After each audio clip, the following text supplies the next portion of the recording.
Hi, this video marks the start of a series of occult and scary related videos that I will be producing for this month of October. I wanted to get an early start with my interview featuring the Gothic music composer Gemma Dyer. However, because of her health issues, she was not able to to continue with the interview, or rather, do the interview at all. But please check out her channel. The community post at the time of this video contains a link to her channel. Her music is quite atmospheric. She has steampunk, dystopian music, gothic music as well, of course, or scary related music. So definitely check it out. It's great to listen to her melodies as you are planning your adventures, playing board games, playing tabletop RPGs, etc. So let's move on to today's subject. This video is going to be about the challenges that present themselves as you are trying to design an alchemy based or alchemy focused tabletop RPG. This came about because about a week ago, my friend and viewer Alberto, he was trying to come up with his own subsystem of alchemy, as I understand it, for tabletop RPGs. So he was requesting some examples. I gave him the example that comes in Arcanum. I'm going to put a link to my review featuring Arcanum in the description below. This is a really awesome tabletop RPG. It is easy in execution. It is rules light in its execution, but when it comes to the creation of the characters and the subsystems, alchemy, herbalism, all of that, it is significantly complex and more realistic when compared to other tabletop RPGs. The skills are quite amazing, quite detailed. You have rules for toxic powders, holy items, herbal remedies, advanced alchemical equipment, all of the costs, the reagents, the components, the ingredients, the tools that you need to elaborate such concussions. Really awesome tabletop RPG if you are into simulationist role-playing games. But I started to think it would really be a challenge to design an alchemy focused or a real alchemical RPG. Many tabletop RPGs have alchemy subsystems, but they are handled more like either a variation of magic or just a way to create potions, and that's it. And they miss many of the nuances, the complexities of a real alchemical path, because perhaps some of you do not know, but alchemy is very real. Those of us that practice alchemy have enjoyed the benefits of the discipline. And remember, just in case YouTube gets touchy about this is all science fiction. Alchemy has been communicated so wrong throughout the years, mostly because of pharma. Alchemy was before chemistry. This is not a primitive form of chemistry. You could even say it is a more advanced form of chemistry. The chemistry that you know today resulted of people that attempted to learn alchemy, the so-called puffers. They were called puffers because they used that puffing device when it comes to controlling the heat in alchemical processes, but they failed to understand alchemy. So they ended up with the leftovers. So if you think that some amazing things can be accomplished through chemistry, that is nothing when compared to the mysteries of alchemy. The reason why so many people fail at alchemy is that it is the hardest discipline. It requires so much from you, physically and spiritually. It is a constant search of purification. Traditionally in the West, because of certain individuals, it has been communicated, that is, even in the more or less correct way, it has been communicated as the raising of vibrations. I would say it is about tapping into the hidden potential of nature. the properties of plants, metals, crystals, all of that. The mineral, the plant, the animal kingdom as well. So when it comes to designing a tabletop RPG completely focused on alchemy, there is a certain balance of realism that you must apply. When it comes to my first experience with alchemy many years back, I was playing the old Super Nintendo Entertainment System Secret of Evermore role-playing game, video game RPG, action video game RPG, action RPG. Okay, I saw this subsystem with ingredients that you could combine and you could produce some magical effects. And I thought, why are they handling alchemy when they could have easily implemented some sort of magical system?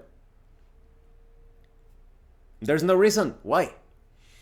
So the game kinda lets you know about the secrets of alchemy, really working with the properties, the essence of material components beyond the Dungeons and Dragons based Vancian system concerning magic. So I started to think, but this is still not enough. What exactly is this alchemy? So I started to get really deep into it.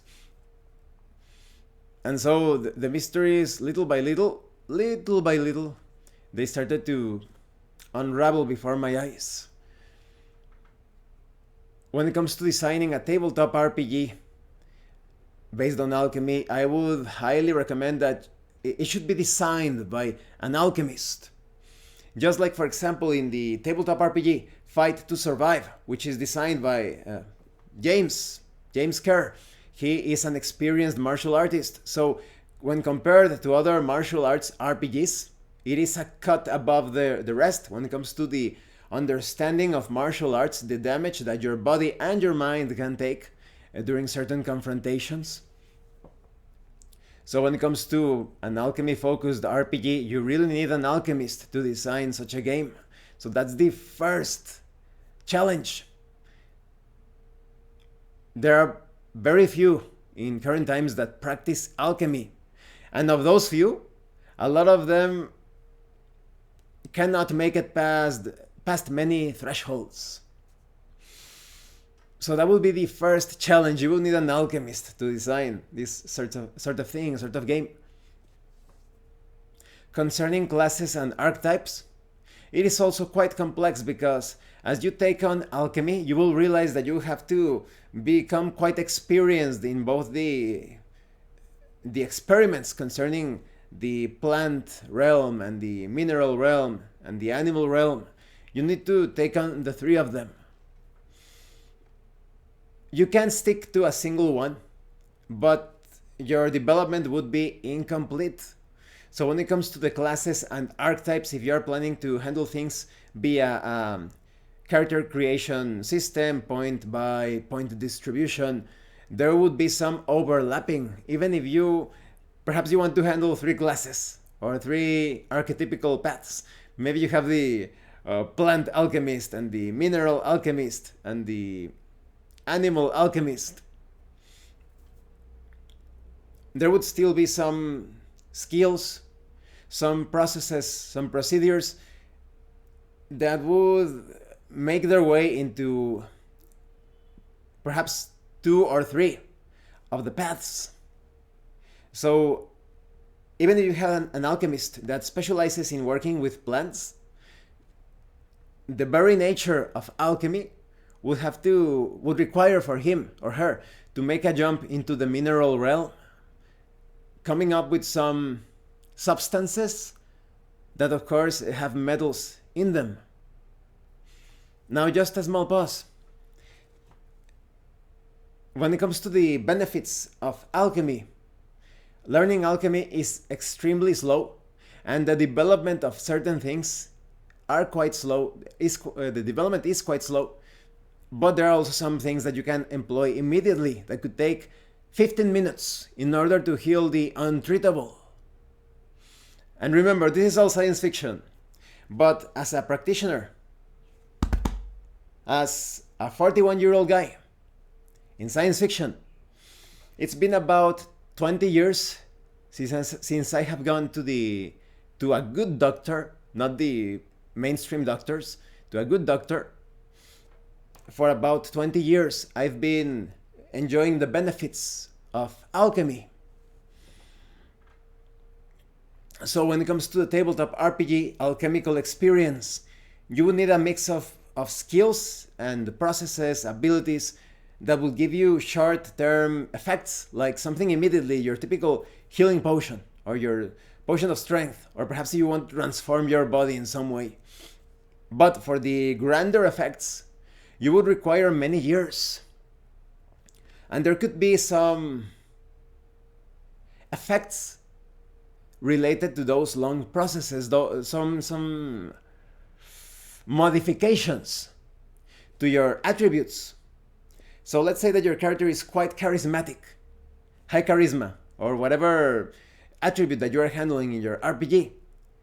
Using several or specific alchemical processes, depending on how things proceed, they could actually affect you. What if parts of your body, not like your hand or something, but let's say, some of you that study alchemy will know what I am talking about. What if your nails fall off? Suddenly they fall off. Perhaps your teeth, you lose your teeth completely. Your hair falls off completely. Because now, after a few days, depending on the potency, the efficacy of the working, new structures are going to be formed in your body. And perhaps the nails are going to grow more solid, your teeth, your hair more beautiful, more resistant, to the point that you are able, just like Joseph Greenstein, you are able to pull an airplane or a car using your hair. So you could apply those things in your tabletop RPG, in your alchemy focused RPG, as you are carrying out this experiment, or as you are consuming a certain substance. Suddenly your hair falls off, and your nails and your teeth, and now you have a penalty, a heavy penalty to charisma. So you could handle things like that. This is without mentioning other riskier operations. Perhaps you are consuming something that will grant you super strength, but in order to do that, your muscles are going to shrivel. You become really thin, emaciated. So now you take a huge penalty to strength. And all of this could become even more complicated when it comes to securing the ingredients for the alchemical operations. I am very happy and proud to know that, for example, here in Mexico, in my country, there is, in no other part of the world will you find a very specific alchemical ingredient. And the richness of the land, the plants, the fruits, and the way that the Mexican people have resisted against evil laws, we are able to pick up things from the forest, from the jungles, from the desert that we need for our operations, and employ them freely. When in other places such as Spain, as I understand it, there are certain things in Canada, correct me if I am wrong, in more enslaved countries, you are not able to pick up things and use them to consume those things. Do you imagine what sort of degenerate dictatorship is being handled in those places? But here, bountiful land. That's why we are protecting it to the very end, to the end of time. So when it comes to the search for these ingredients, you could have some obstacles depending on the setting. Maybe, like I said, you're running things in Spain, and now you need to like smuggle, kind of like the Stalker RPG. You need to go into, instead of going into the zone, you're going into forests, in the mountains, to obtain some plants or minerals. And hey, no, that's against the law. You cannot extract that mineral. You cannot take that plant. And you will have some problems or tensions with the law.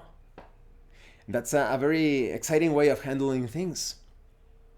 Perhaps some minerals or plants are only available in very dangerous places, deep within caverns, If you are handling animal alchemy, maybe you need to secure some fish or microorganisms that only appear in certain remote places. So that's your excuse for adventures in that alchemy-based RPG. You are going into those places, braving all of those dangers in order to secure the right ingredients. And of course, as you are carrying out your experiments, which could take several years, the most difficult alchemical process, many of you know what I am talking about, the Philosopher's Stone. Just 22 years for the first attempt. If you're following the standard process, and in those 22 years, if you make a single error, now you need to start all over again. So imagine you're 11 years into the process. Oh, you messed it up. Let's start again. Moving to other aspects of alchemy. Sun gazing. If you mess it up, let's say that you are starting the second by second process, and this is science fiction. And you were undisciplined, you lost your discipline, you messed up the practice, you skipped a day or 2 or 3, and now you need to start all over again from second by seconds, building up the tolerance when it comes to receiving the rays of the sun little by little, because you need to have it in one go. The charge is dispersed if you don't follow a disciplined approach. When it comes to breathing, modifying your body through breathing, again, if you don't continue with the practice adequately, you're going to lose that lung capacity and the ability of your body of extracting the energy from the air. So taking cold showers, subjecting your body to cold water constantly. Like I have said before, I take cold showers, cold baths. I stand under the cold rain, even during winter. I go out into the snow, building up that tolerance, that transformation. So all of these factors could be required in the path of the player characters in an alchemy-focused RPG. You could handle it through classes, archetypical paths, and perhaps you want to create this substance that gives you, let's handle something very over the top, levitation. And now you need to carry out sun gazing without missing a single day. And now you also need to go into the wilderness to find this ingredient. What if you were handling things via checks, like a discipline check, to see if you continue with your practice, and if you mess up, you have to start the process all over again. But of course, as you gain momentum, perhaps as you go up in your discipline, you raise it, the checks will be easier, perhaps through your adventures, through the effects of other substances.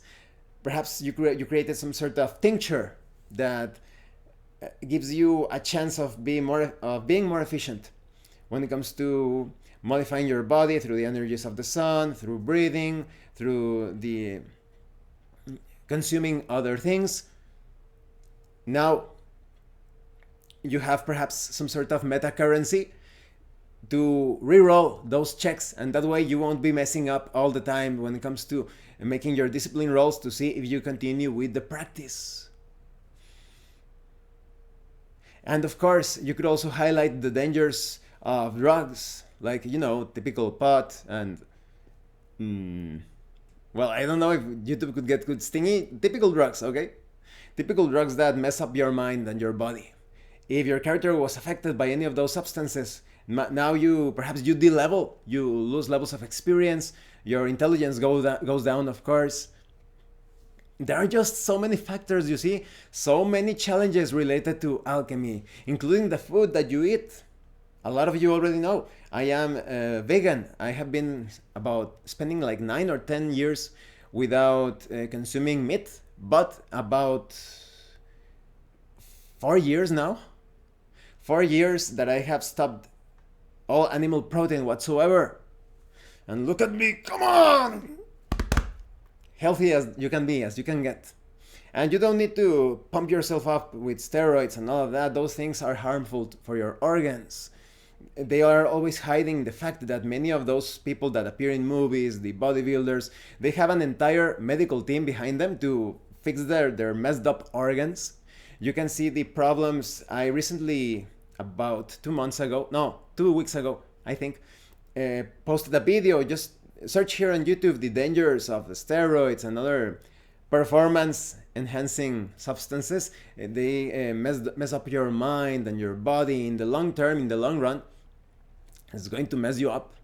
And when it comes to alchemy, you won't have access to the, how would you call them, more elevated faculties, abilities, if you put those contaminants into your body. Your body is a balance of so many substances in an equilibrium, and your body is wise. You only need good food and healthy, consuming plants, minerals in natural doses without resorting to laboratories. Well, there is the alchemical laboratory that works in harmony with nature, but not the pharmaceutical, not laboratories. So, very complex approach. Some could be thinking, but why is alchemy usually so associated with creepy things, right? Like Dr. Jekyll and Mr. Hyde, kind of like Frankenstein. There have been many practitioners that went into some macabre situations in their journey, in their search, like Conrad Dippel, who spent who knows how many years inside of Castle Frankenstein.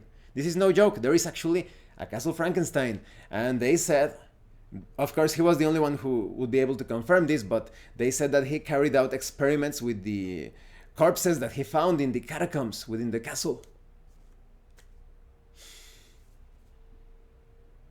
I'm going to put a video, place a video that is related to this. It's called, well, it's related to a certain group of tyrants that are currently running things in the world. And you see the sources of inspiration for the Frankenstein novel and how many of the people involved in the creation of the Frankenstein story were part of the club. So, I hope this video was informative and entertaining. Let me know your own thoughts on alchemical systems in tabletop RPGs. If you have any comments or questions, please let me know. And thank you so much to those of you that are going the extra mile to support the channel. If anyone else wishes to further support the channel, the information on how to do that will be in the description below. And remember, it is better to roleplay and fail in character than not to roleplay and fail as a player. Once again, thank you, and see you later.